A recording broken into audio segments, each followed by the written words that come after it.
It's under conditional uses is what it's under. So, So 0.89 acres. so we're talking quite a bit less than an acre. Mm-hmm. To have 4 different uses on it, I don't think that this body would be approving that to begin with. My personal feelings, you know, this is a very sad mistake, and I feel embarrassed for the city. I don't know if everybody here understands our role here, but as I've said before, to you guys, we kind of look like the city, but to the city, we look like you guys, because we're not paid to be here. We're appointed by the city to serve as representative of the citizens.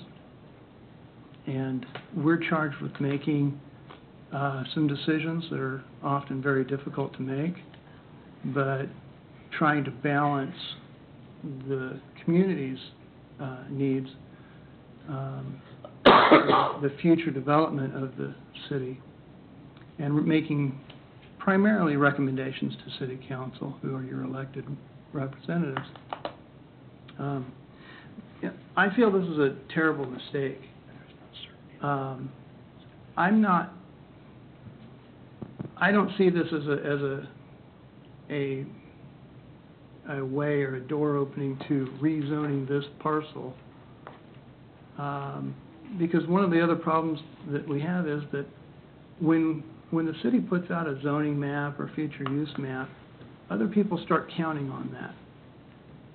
And when they take actions on that, they have some expectations too.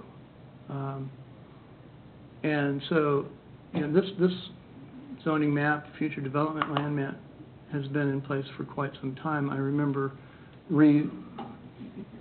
reviewing all of these parcels and trying to decide what would be the vision, you know, with the rest of the commission. What would be the vision for these parcels, absent of anybody coming to us with a plan of, hey, we want to do this here. Okay, so this is future planning that we've put in place. I think if someone were to come to us with a large a development that said, hey, we would like you to consider rezoning this whole thing, I think that would be something that would merit opening up rezoning this. I don't think that an accident of bookkeeping really opens the door to rezoning this. I think that the city has a responsibility to make it as painless as possible.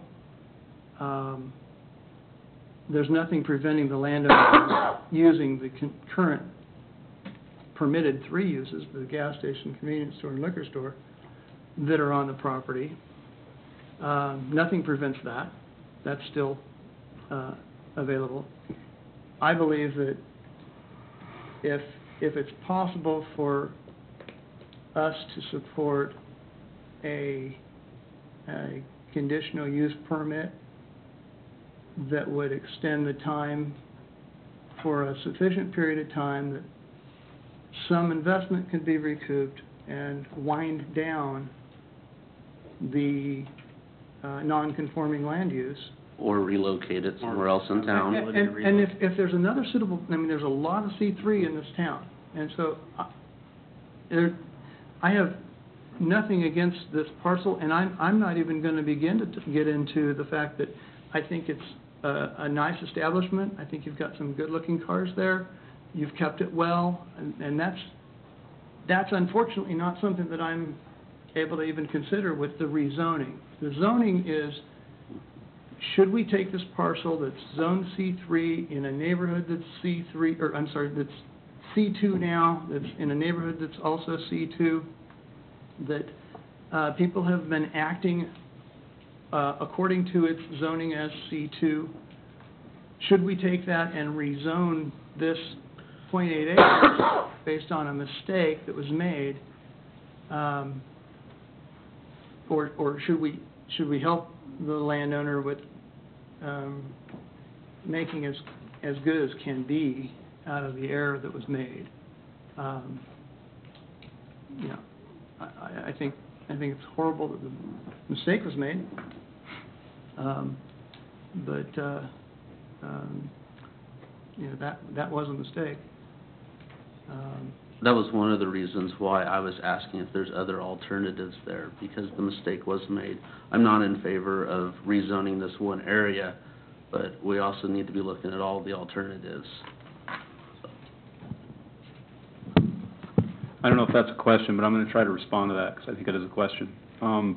Without having read all the details of the zoning code, I think, Commissioner, you brought up a good point about there's this distinction between used cars and new cars. That is a little perplexing. I don't know why that is.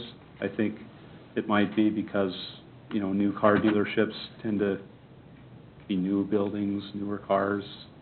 They have fewer aesthetic impacts potentially. But it is, I think it is within it's within your right to request that the city amend the code to treat new cars and used cars the same. I'm not saying that would get a positive recommendation from staff. I'm not saying that that's what the city council would agree to, but that is something that is an option you have, is to direct the city staff to bring forward an amendment to the code for your consideration. Now, if that was an option that you took, even so, this application would require a conditional use application, this particular use. There's no certainty of the outcome there, but certainly it's a little less, in terms of a use perspective, there's less risk associated with it because it's specific to that use. And we could also put a time limit on it, which would give them additional time. And we would also have control over I saw that there were some safety issues in the staff report about the number of cars, those type of things. I'm not saying that that's the best use of that piece of property either, but that could minimize some of the mistake. I think that, sorry, excuse me if I could, but just something to think about. My understanding is, yes, you can put a time limit on a conditional use permit, or the city council can. The planning commission does not have the authority to approve a conditional use permit in the city of Gardner, but you can impose time limits. Another potential thing, and I'm just laying this out because I think it's a good opportunity to talk about alternatives, is you might find that there's a different zone where that use is permitted. And the one that comes to mind, and I almost hate to bring this up because I'm not sure if it's an appropriate zone or not, is the planned commercial zone. What's peculiar about a planned commercial zone is you have it's planned commercial C3 or C2, or the planned commercial is a zone that attaches to one of the underlying zoning classifications. The requirement is that when someone applies for a planned commercial rezone, they have to submit a site plan, and then the approval is tied to that plan. I read the intent in that chapter. It's not really intended for a single parcel, a small parcel with a few uses. It's really more intended for something larger with a mixed use aspect to it. But I think in terms of procedurally, I think it is an option that the applicant has. So, generally speaking, I agree with what Commissioner Godwin said about, there are reasons properties are zoned the way they're zoned. When you're an adjacent property owner, you purchase property with a reasonable expectation that property zoning is not going to change. The property across the street for the funeral home is a great example of that. I said at the time I opposed rezoning the lot next to it, that I think as a property owner you have a reasonable expectation that that's not going to change. That being said, we approved that. We recommended approval on that. That